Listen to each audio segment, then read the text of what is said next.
श्री स्वामी समर्थ. उद्या पुत्रदा एकादशी आहे. त्यानिमित्त ज्यांना संतान प्राप्तीसाठी सेवा करायची आहे त्यांनी उद्यापासून नक्की सेवा करा. कारण की श्रावण महिनाही चाललाय आणि चातुर्मासही चाललाय. जर तुम्हाला संतान प्राप्तीची सेवा तुम्ही सुरू केली उद्यापासून, तुम्हाला भगवान विष्णू आणि भगवान महादेवाचा दोघांचे आशीर्वाद लाभणार आहेत. त्यामुळे उद्याचा दिवस खूप चांगला आहे. हा श्रावणातलाच पुत्रदा एकादशी आली आहे, खूप उत्तम आहे. त्यासाठी आपल्याला कोणती सेवा करायची आहे तर तुम्हाला 41 दिवसाची सेवा करायची आहे.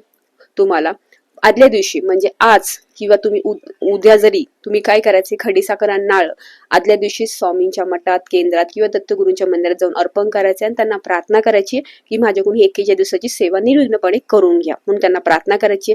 जर तुम्ही आज मठात केंद्रात जाऊ शकला नाही तर तुम्ही उद्या सकाळी अभिषेकाच्या अगोदरच तिथे आपल्या स्वामींच्या फोटो समोरच नारळ आणि खडीसाखर ठेवा, त्यांना प्रार्थना करा की सेवा माझ्याकडून करून घ्या. मग दिवसभरामध्ये जेव्हा तुम्ही मंदिरात केंद्रात जासाल स्वामींच्या दत्तगुरूंच्या मंदिरात तेव्हा ते त्यांना अर्पण करून या. आपल्याला सेवा काय करायची आहे, सर्वप्रथम आपल्याला लवकर उठायचंय. आपल्याला आपल्या घरातल्या बाळकृष्णाची मूर्ती पाण्याने अभिषेक करायचा आहे. पाण्याने अभिषेक करताना तुम्हाला सगळ्यात पहिलं श्री स्वामी समर्थी एक माळ जप करायचे.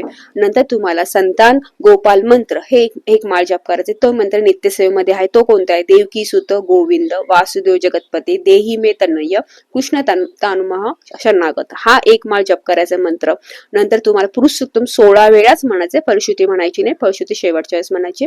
नंतर एकदा श्री सुक्तम म्हणायचे तेव्हा फलश्रुती म्हणायची नाहीये. आणि रामरक्षा स्तोत्र तुम्हाला 1 ते 9 वेळा म्हणायचे. परत सांगते, एक माळ श्री स्वामी समर्थ, एक माळ संतान गोपाल मंत्र, एक माळ पुरुष सुक्तम 16 वेळा, श्री सुक्तम 1 वेळा, रामरक्षा 1 ते 9 एवढंच म्हणायचे, फलश्रुती म्हणायची नाही. ह्या पद्धतीने तुम्हाला 41 दिवस सेवा करायची. पहिल्या दिवशी दाम्पत्यांनी म्हणजे नवरा बायकोनी जोडीने मिळून सेवा करायची.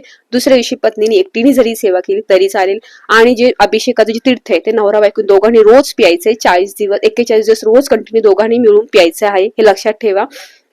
ते तीर्थ वेस्ट करायला कुठे झाडाला वगैरे घालायचं नाही, रोज ते तीर्थ पूर्ण प्यायचं आहे. कारण तीर्थ भरपूर असेल पण दिवसभरामध्ये तुम्ही पिऊ शकता, ते पूर्ण तीर्थ प्यायचं आहे तुम्हाला. आणि जमजा मासिक धर्म आला ते 5 दिवस स्किप करू शकता, पण विटा सुतक आलं तर त्यात तुम्ही नवीन तुम्हाला सेवा सुरू करावा लागेल, हे लक्षात ठेवा.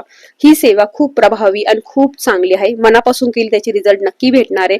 आपल्याला मेडिकली हेल्प घ्यायची आहे, हे लक्षात ठेवा की फक्त देवाची पूजा नाही करायची, मेडिकली हेल्प पण घ्या, त्यासोबत ही सेवा ही करायची आहे.